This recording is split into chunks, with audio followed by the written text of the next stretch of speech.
तो अगर आप एमपीपीएससी साइंटिफिक ऑफिसर वो भी बायोलॉजी से बनने का सपना देख रहे हैं तो आप बिल्कुल सही जगह पर हैं। आज हम एक प्रैक्टिकल स्ट्रैटेजी पे बात करेंगे जो आपकी तैयारी को एक सॉलिड डायरेक्शन देगी। चलिए शुरू करते हैं। क्या आपके साथ भी ऐसा होता है कि एमपीपीएससी बायोलॉजी का इतना बड़ा सिलेबस देखकर लगता है, अरे ये सब कैसे होगा? अगर हाँ, तो चिंता मत कीजिए, आप अकेले नहीं हैं। ये बहुत कॉमन प्रॉब्लम है।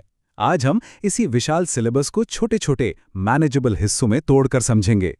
देखिए, सीधे सिलेबस पर कूदने से पहले एक स्मार्ट तैयारी करने वाला सबसे पहले ये समझता है कि आखिर एग्जाम चाहता क्या है। हमें ये तो पता होना चाहिए ना कि हम जिस लड़ाई में उतर रहे हैं उसके नियम क्या हैं। तो चलिए सबसे पहले एग्जाम के पैटर्न को डिकोड करते हैं। एक बात तो आप बिल्कुल साफ साफ समझ लीजिए, ये परीक्षा रटने की नहीं बल्कि समझने की है। ये आपके कॉन्सेप्ट्स की गहराई को टेस्ट करती है। मतलब सिर्फ ये जानना काफी नहीं कि फोटोसिंथेसिस क्या है। सवाल ये बनेगा कि अगर लाइट की इंटेंसिटी बदल दी जाए तो उस पर क्या असर पड़ेगा। आपकी एनालिटिकल सोच को परखा जाएगा। तो हमेशा याद रखिए, कॉन्सेप्ट क्लैरिटी ही आपका सबसे बड़ा हथियार है। चलिए अब आते हैं मेन मुद्दे पर। सिलेबस का पूरा पोस्टमार्टम करते हैं। मैंने आपकी आसानी के लिए इस पूरे सिलेबस को 7 मेजर टॉपिक्स में डिवाइड किया है ताकि आप अपने तैयारी को एक स्ट्रक्चर दे सकें, एक सही तरीके से प्लान कर सकें। तो हमारी शुरुआत होगी बायोलॉजी की बिल्कुल नींव से, यानी कि सेल बायोलॉजी से। इसमें हम सेल का स्ट्रक्चर कैसा है, वो काम कैसे करता है और सेल डिवाइड कैसे होता है, ये सब पढ़ते हैं। और देखिए, इस टॉपिक को मजबूत करना इसलिए ज़रूरी है क्योंकि आगे जेनेटिक्स हो या फिर फिजियोलॉजी, हर टॉपिक की जड़ें यहीं से जुड़ी हुई हैं। दूसरा टॉपिक है जेनेटिक्स, और मैं बता दूं ये एक बहुत ही हाई वेटेज एरिया है। यहाँ मेंडल के नियमों से लेकर डीएनए रेप्लिकेशन और जीन एक्सप्रेशन तक सब कुछ है। पर एक बात ध्यान रखिएगा, यहाँ से सीधे सवाल नहीं आते बल्कि घुमाकर कॉन्सेप्ट बेस्ड सवाल पूछे जाते हैं।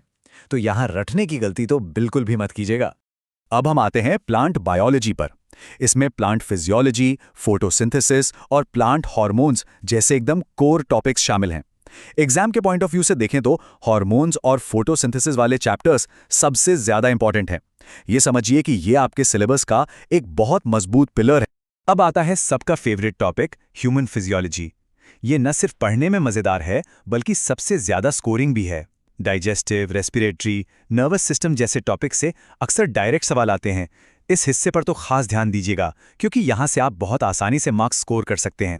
हमारा अगला टॉपिक है माइक्रोबायोलॉजी। इसमें हम बैक्टीरिया, वायरसेस और सबसे ज़रूरी हमारा इम्यून सिस्टम यानी हमारी बॉडी का डिफेंस मैकेनिज्म, उसके बारे में पढ़ते हैं। ये टॉपिक इसलिए भी इंपॉर्टेंट हो जाता है क्योंकि ये सीधा सीधा बीमारियों और उनके इलाज से जुड़ा है, जो साइंटिफिक ऑफिसर के काम का एक बहुत प्रैक्टिकल हिस्सा है। इसके बाद नंबर आता है इकोलॉजी और एनवायरनमेंट का। इसमें इकोसिस्टम, फूड चेन और बायोडाइवर्सिटी जैसे टॉपिक्स कवर होते हैं।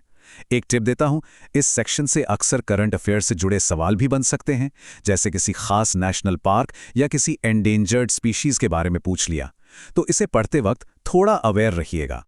और हमारा आखिरी मुख्य टॉपिक है बायोकेमिस्ट्री, जिसे हम जीवन का रसायन भी कह सकते हैं। प्रोटीन, एंजाइम और मेटाबॉलिज्म की प्रक्रियाओं को समझना बहुत जरूरी है। क्यों? क्योंकि असल में यही वो केमिकल रिएक्शंस हैं जो हर जीवित चीज को, हमें और आपको चला रहे हैं। तो अब तक हमें ये तो पता चल गया कि क्या पढ़ना है, लेकिन असली सवाल तो ये है कि कैसे पढ़ना है। चलिए अब एक फुल प्रूफ तैयारी की रणनीति देखते हैं, एक सॉलिड एक्शन प्लान। ये है आपका 5 स्टेप सफलता का प्लान। स्टेप 1, सबसे पहले एनसीईआरटी से अपनी नींव को एकदम पक्का कीजिए। सारे बेसिक कॉन्सेप्ट्स यहीं से क्लियर होंगे। स्टेप 2, इसके बाद गहरी समझ के लिए कोई भी एक स्टैंडर्ड रेफरेंस बुक उठाइए। स्टेप 3, पिछले सालों के पेपर देखना तो कंपल्सरी है।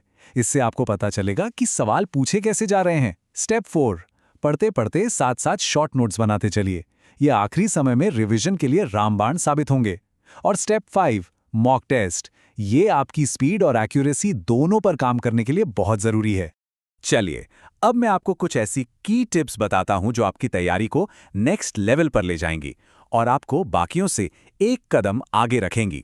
मेरी पहली और सबसे जरूरी सलाह, रटना बंद कीजिए और समझना शुरू कीजिए।